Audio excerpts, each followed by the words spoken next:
People, Deluded, I'm back again now. In relation to the FA Cup tomorrow, people, you know we play Sheffield United in it. You know, I believe we're 90 minutes away from Wembley. So for both teams, that's a carrot enough. I mean, for Sheffield United, I know we'll get onto it, but since the restart, you know, they haven't been able to claim 3 points. They actually haven't scored a goal, and they're having a bit of a blip. But to be honest, they've been exceeding expectations, probably their own expectations, to be fair, domestically this season. And, you know, that shows I've got full of nothing but respect for Chris Wilder and everyone connected with Sheffield. You know, with all due respect, they're not necessarily the biggest of name players and stuff, but they maximise what they're good at and minimise what they're not good at. You know, they're very hard to break down.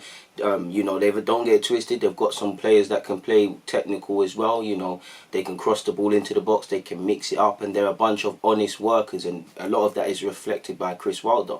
And they're having a fantastic season. So, you know, imagine being able to place in the top 10, having just getting promoted with no real surgery to your team, and an FA Cup final or semi-final, or bringing it home sort of thing would be great. I'm sure Sheffield want that. I'm sure Chris Wilder, being, you know, the prodigal son of sorts of Sheffield United, to be fair, you don't get more Sheffield than him, to be honest. And there's not really any managers that kind of reflect someone in it. It's almost like, I know he's technically not from Sheffield, but he's from the surrounding areas. He's a local lad, for want of better words. Sheffield United fans know better. It's like having a manager that grew up around Arsenal, or Spurs for Spurs, or, well, to be fair, Lampard's a West Ham lad and stuff, but he's as Chelsea as it gets for a number of years. So it must, you know, nobody wants to do that more than him. And to be fair with you, away from talking about FA Cup and things like that, I'm sure Sheffield United want revenge. Not revenge on Arsenal necessarily, we ain't done nothing to them, but I mean in the sense of the last 3 games since they've come back, you know, they've been losing. I mean, they've been dropping points,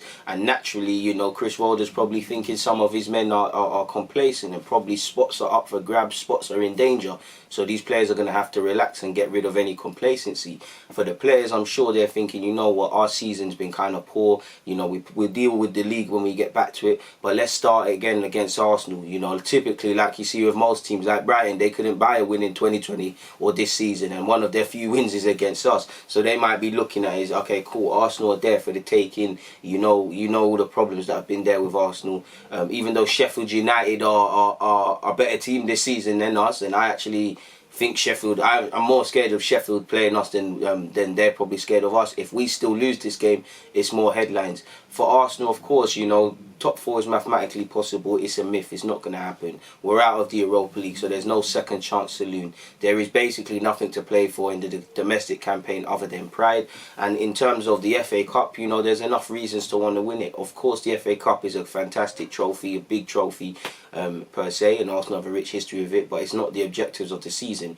But at the very least, you know, it can give the fans a day out at Wembley, which is the least, assuming we can go, which is the least we as fans deserve for this season. For Arteta as well, obviously it's his first job as a manager, and you know, it'll be a little bit of history for him. It'll be his first trophy as a manager, so wherever he goes, Arsenal and beyond, he'll always remember that. Obviously, having won it as a player, returning as a manager of the club and winning it, how many people have done that? So that's a bit of extra history.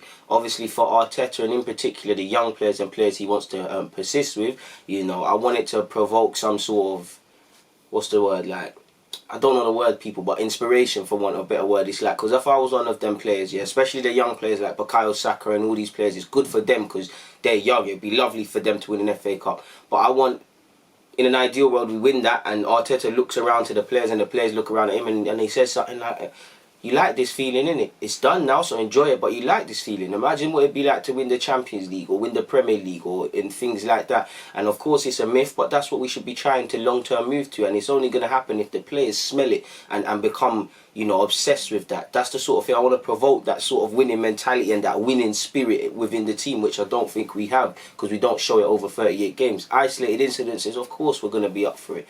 So there's enough reason to want to win this trophy, people. For the young players, for Arteta, for pride of sorts. And, you know, who doesn't want to win a trophy? Again, it's not Champions League, and I'm pretty sure many people would trade the FA Cup for Champions League qualification due to the importance of the champs. But it is what it is, people. We know Sheffield United is a difficult side to play against this season. We know, fair enough, you know, they were poor against Newcastle and they lost 3-0. They were equally as poor against United. Martial dominated and got a hat-trick, but, you know, they were very poor, you know. And, you know, in the last couple of games, seeing Sheffield, the goals they've been conceding is not what been Sheffield Sheffield's about all season. People are switching off, people are not dropping. Just overall lapses in concentration from either the team collectively or individuals. And, you know, maybe it's, I don't know what it is, but these are the sort of things we're going to need to eradicate. Obviously, we know in the league it hasn't gone too well playing Sheffield. We know what happened the last time we went to Sheffield United. Fair enough, the 12th man isn't in the fans isn't there, but we know what we're getting. We're going to get some honest workers. They're going to work very hard. They're going to try and outwork us. You know, they're going to sit in a 3 or 5 at the back with soak up pressure and things. But don't get it twisted. They do have quality. They will double up out wide and try exploit wide positions. Again, they're not afraid to cross, and definitely against Arsenal, so that means they're going to cross even more, early crosses and things like that. They do have players with individual quality. John Fleck can pop up with stuff, Oliver Norwood. They've got a couple of players as well that can do things for them. Billy Sharp, I don't know if he'll play. He's been around the block. He's a very experienced and street smart striker. So there are enough problems for Sheffield United to cause us, people. So don't underestimate them. And, you know, we actually don't have the best of records going to Bramall Lane. In our last 8 games at their ground, we've only won once. However, every time we've knocked them out of the FA Cup, we've won the trophy, people. So make of that what you will. And the last time we went away to them, you know, we had to rely on penalties, and we had to beat them on penalties 4-2. And if you lot remember that was in 2005. I'm not going to spell it out, but what happened in 2005 in the final? So, yeah, hopefully in the same way that Liverpool, last couple times Liverpool's won the league, the team after them has been Arsenal. I'm kind of hoping that, you know, we can beat Sheffield and go in the FA Cup. Obviously, that's a bit of banter, people. But for me, like I said, man, I want it to be about pride. Like, I know we want to be winning Champions League, qualifying for the Champions League, let alone winning it, being in the Prem. But the FA Cup is a big enough trophy in itself, and it's a chance for silverware for some of these players who, you know, some of you been Europa League final and you didn't get over the line. How many times do you want to be the bridesmaid and not be the bride? Go and bring it home. You know, it's all about pride. Go and prove that you can, away from the FA Cup, go to another away ground in as many games and get a positive result. Try to keep a clean sheet. Or if not, walk away with the victory and remaining compact and things like that. Do you get it, people? There's enough reason to want to win this. Obviously, the games are coming thick and fast. We have to keep one eye open. Not to look, listen, do not disrespect Sheffield United and look towards the league. Look ahead of them. We've got to deal with them on Sunday, but on Wednesday we play Norwich as well, who, you know, considering they've lost to Everton, and I believe, who they lose to? They lost to Everton. They were good in the first half against Southampton and then lost 3-0. You know, they're fighting against relegation, people. I believe this weekend they're playing Manchester United in the FA Cup as well, so we'll have to see what happens in that regards. You know, and Chris Wilder's been vexed, people. He has said, apparently he's warned his Sheffield United players that he does not have any interest in extending or rewarding contracts until they snap out from their post-restart slump. The Blades, obviously, as you know, have taken 1 point from 3 games. He said, I have never questioned their honesty and never will. There are some reasons I believe we are not producing our best performances and the players are below par. They are hurting as much as we all are, because that's not the standard we have set so far this season. We have given them time to clear their heads. They've looked quite tired physically, and when you're not playing well, it's a drain mentally, so hopefully they can come back and look forward to the next challenge. That's what we're looking for. We're looking for a spark. And then there's some other comments. I don't really know which Sheffield United player said this, but he said, you always look at yourselves and the performance are not at the level that will give us an opportunity to win any match right now.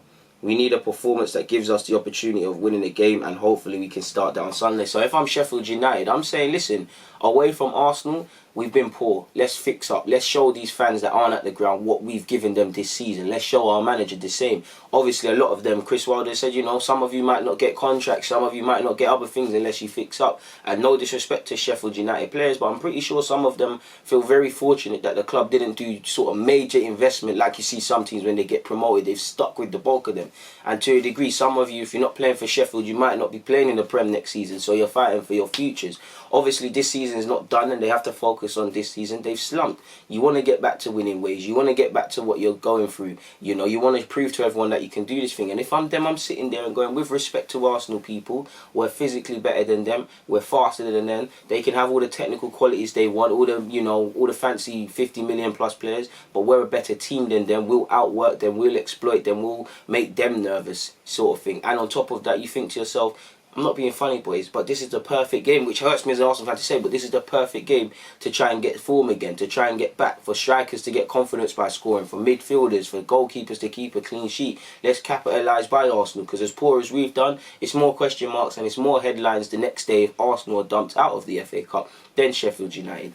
So they should. The game means more to Arsenal than them. Not that it doesn't. It's not of equal importance. But those of you that know where I'm going understand that. So there isn't much more to say other than we'd like to win. It's a tricky one in relation to finally the lineup, people, because there's a lot of rotation to be happening and stuff like that. Now, obviously, Cedric Suarez, you know, on Arsenal.com, it says he's hoping to be involved in some point against Sheffield. Is he fit enough to start? I don't know. He's trained, and lately it's been a black eye sort of injury and whatnot. But I don't know his fitness level. Tierney had cramp, you know, is it worth, as much as that for me, Tierney starts now in Norwich, but is it worth Kolasinac or Saka playing at left back, Tierney being left for the league campaign? Do you know, there's not really anything to play for the league campaign, so maybe it's worth starting Tierney away from home and going with him and trying to, you know, give him some momentum going into next season. Obviously, Martinez will retain in goal. I don't think Torreira's match fit again, I don't know, and I'm eagerly anticipating Torreira's return from injury, but I'm not too sure. Obviously, Matteo Guendouzi, will he be in the squad? Who knows? Will Mesut Ozil play some part? I don't know. But in relation to the lineup, people, I kind of want to go with... I'm going with the same team that played against Southampton, you know, really and truly, with a couple of exceptions. I do think it's a tricky one, because maybe Ozil can come into the team. You know, you could go with Laka and then Ozil as a 10. But the team I picked initially was Martinez. Bellerin is still earning match fitness and stuff, but I think, you know, Maitland-Niles, I know he doesn't like playing right back and he might play in midfield. I'd like to see Maitland-Niles do a job for this game just at right back, because I've not been impressed with what I've seen in Bellerin last game. Mustafi and Holding, no doubt, at centre-half. I would personally go with Tierney at left-back, but we'll have to see. I'll continue the trio of Xhaka, Ceballos and Saka. And then up front as well, I'd go with Pepe. I'd go with Aubameyang on the left. I know he should play through the middle, folks, but I think Eddie done well and deserves to start again. Admittedly, I do see Ozil and Lacazette potentially starting this game. Maybe Matteo Guendouzi as well. But who knows, I'd go with the same team. But how realistic is it to me, to expect the same team that played on Thursday to be the same team to play on Sunday, which is going to be the same team that's going to play on the Wednesday? There's going to be some changes. There's also, again, this is a game of importance because it's the FA Cup, it's 90 minutes from the semis. But, you know, Saka's been playing a lot. We need to remember he's young, he's a young man. You know, we got to save his legs a bit. Is it worth taking him out the side, giving Ozil some minutes? You know, Eddie's played well. Eddie probably start against... He deserves to start both of the games because I think he's done what he needed to do. But, you know, like I said, I can see Lacazette getting some game time. Guendouzi might be on the bench. Joe Willett might get a run out against Sheffield. I don't know their plans, people. I do expect some rotation, but me personally, I'd go with the strongest team. Also, Reece Nelson could get a run out as well. It's about time he got a start by my estimations, because I know clearly Arteta likes him. He brings him off the bench, but he might use this as a chance to give Joe, Nelson, Ozil, Laka and people like that the chance to start. I think the only thing he won't the only thing at risk of not being tampered with is the centre-half pairing, purely because who are we going to play in defence? Saying that Socrates was fit enough to be on the bench in our last Premier League game, so we'll have to see. But for me anyways, people, there isn't much more to say. I'm not going to bore you lot with any more, so I'm going to get out of here. People, DG, I'm out.